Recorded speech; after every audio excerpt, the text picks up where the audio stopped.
Assalamualaikum warahmatullahi wabarakatuh. Kembali lagi pada channel saya Robih Mulidin.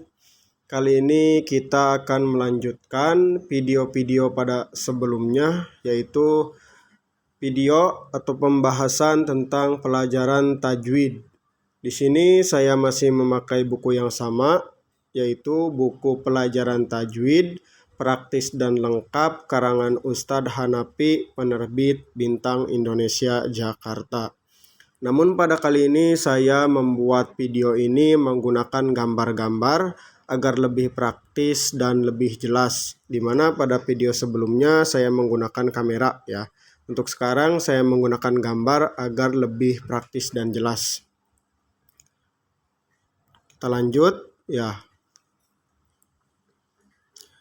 Di sini kemarin kita sudah membahas yaitu ilmu tajwid, kemudian bab 2-nya cara membaca ta'awuz, basmalah dan surat, bab 3-nya cara membaca basmalah, bab 4-nya hukum nun, sukun dan tanwin.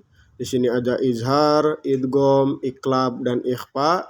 Kemudian bab 5-nya hukum mim dan nun bertasydid. Dan sekarang kita akan membahas hukum lam dan ro, yaitu bab 6. Di sini kalau nggak salah part 10 nanti di judulnya. Bab 6 hukum lam dan ro. Kita lanjut. Di sini sudah disiapkan gambar-gambarnya. Nah, di sini halaman 26 hukum lam dan ro ya. Hukum lam dan ro. Di sini huruf lam dan huruf ro ada yang dibaca tebal atau tafkhim dan ada pula yang dibaca tipis atau tarkik. Sedangkan ro ada yang boleh keduanya, tipis maupun tebal. Jadi kalau misalnya lam itu tadi tebal dan tipis, yaitu tafkhim dan tarkik. Tapi kalau ro itu 3 ya, tafhim, tarkik ataupun tafhim dan tarkik. Jadi bisa dibaca 3 wajah. Kalau misalnya lam 2 wajah, tebal dan tipis saja. Kita bahas. Hukum ro itu ada 3 macam, yaitu tafkhim yang pertama, dibaca tebal atau berat bunyinya. Nah ini, dibaca tebal dengan cara mengangkat semua lidah dan menekankannya ke langit-langit atas sambil menekankan suara yang cukup kuat ya. Jadi mengangkat semua lidah dan menekankannya ke langit-langit atas ya.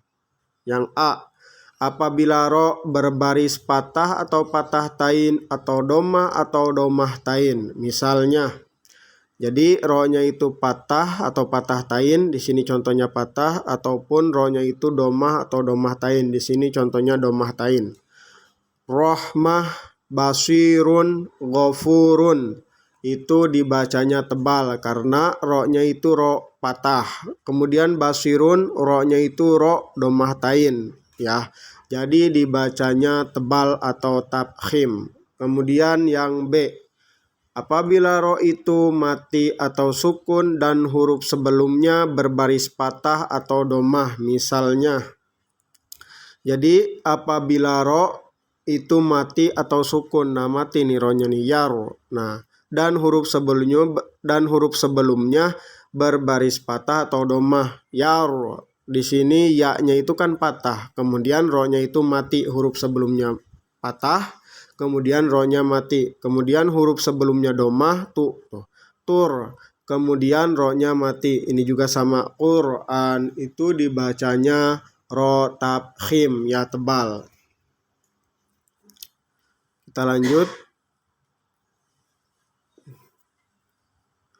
Kemudian yang C. Nah, di sini yang C, apabila ro, tandain dulu. Apabila ro itu mati atau sukun dan huruf sebelumnya berbaris kasroh atau kasroh arido berhamzah wasol, maka dibaca seperti contoh. Di sini irka'u kemudian menjadi warka'u. Kalau misalnya irka'u bila bersambung atau hamzah wasol dibacanya warka'u. Jadi tadinya warka'u, karena ada hamzah wasol jadi dibacanya warka'u. Ini juga dihukumi ro tafkhim atau tebal. Kemudian yang kedua yaitu tarkik ya, atau tipis. Dibaca ringan dan tipis bunyinya. Tadi tebal, kemudian sekarang tarkik yaitu tipis. Ro yang berharokah kasroh dimanapun letaknya pada suatu perkataan, di awal, di tengah maupun di akhir perkataan, pada kata kerja ataupun pada kata benda ya.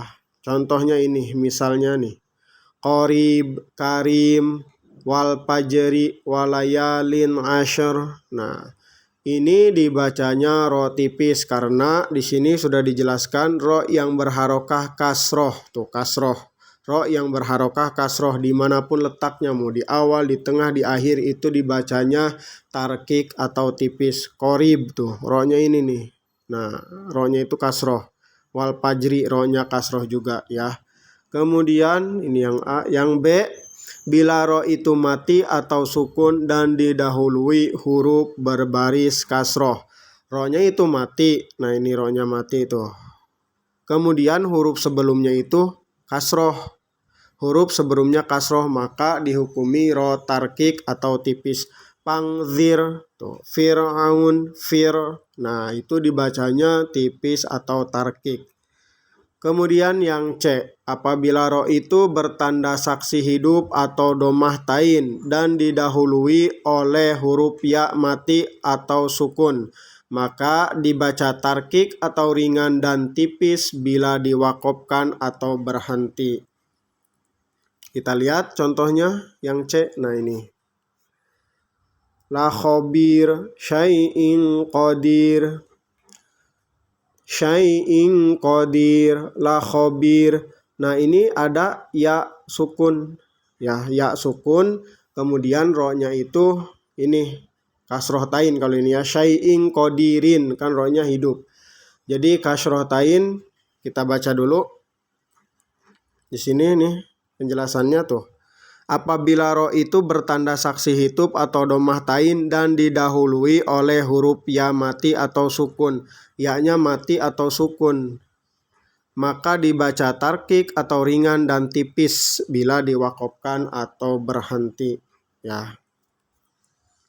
Nah, di sini tuh ya-nya itu kan ya mati atau sukun tuh. La khobir, la khobirun tadinya, ya-nya itu la khobirun. Ya-nya kan mati, kemudian ro-nya itu hidup atau domah tain. Sama seperti syai'in qadir juga, ya-nya juga mati tetapi ro-nya hidup. Kemudian yang wajah ketiga yaitu tarkik dan tafkhim. Jadi bisa dibaca tipis ataupun tebal. Huruf ro itu boleh dibaca tarkik atau tafkhim apabila ro itu mati atau sukun dan didahului oleh huruf yang bertanda saksi kasroh dan di hadapannya berhuruf isti'la. Jadi kalau misalnya ada huruf kasroh nih, sebelum ro itu kasroh, kemudian ro-nya itu mati, dan yang kasroh itu huruf isti'la, maka bisa dibaca dua wajah, mau itu tarkik ataupun tafkhim. Jadi mau tebal atau tipis bisa dibaca. Huruf isti'la ada 7. Yang pertama kho, so, do, to, zo, rin, qaf.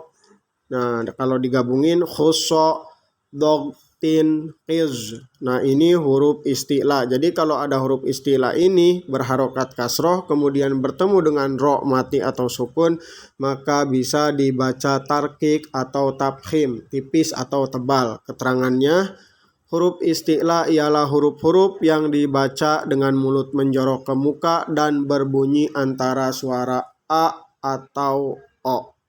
A dan o ya.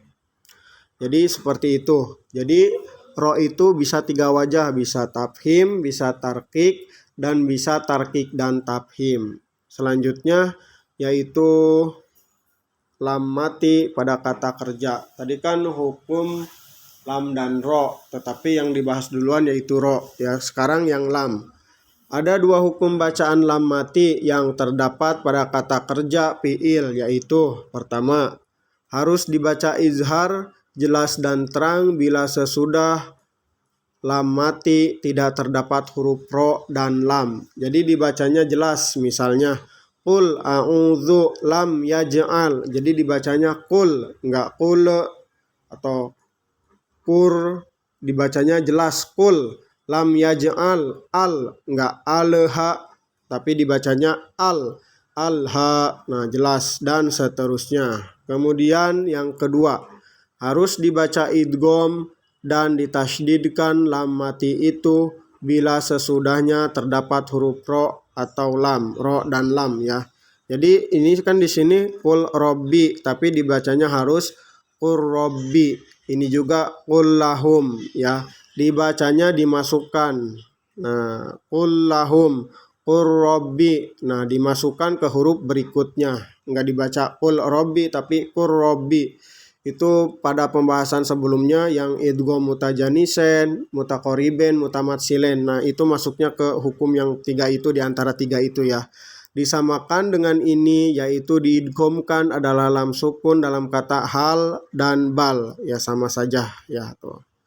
Kecuali hanya di satu tempat saja, yaitu tidak boleh diidghamkan tetapi harus izhar dan sakat. Sakat artinya diam sejenak biar putus dan pisah suaranya dengan tanpa berganti napas. Kemudian yang terakhir, lafaz Allah, lam dalam lafaz jalalah, lafzul jalalah ya. Ada dua, yaitu tafkhim dan tarkik, bisa dibaca tebal ataupun tipis. Nah, hukum membaca lafaz Allah ada dua macam, yaitu tarkik dan tafkhim ya. Lafaz Allah harus dibaca tafkhim tebal, bunyi suara Allah apabila didahului oleh huruf yang bertanda saksi berbasis patah atau dhammah. Jadi kalau misalnya lafaz Allah itu berbasis patah atau dhammah, dibacanya tebal.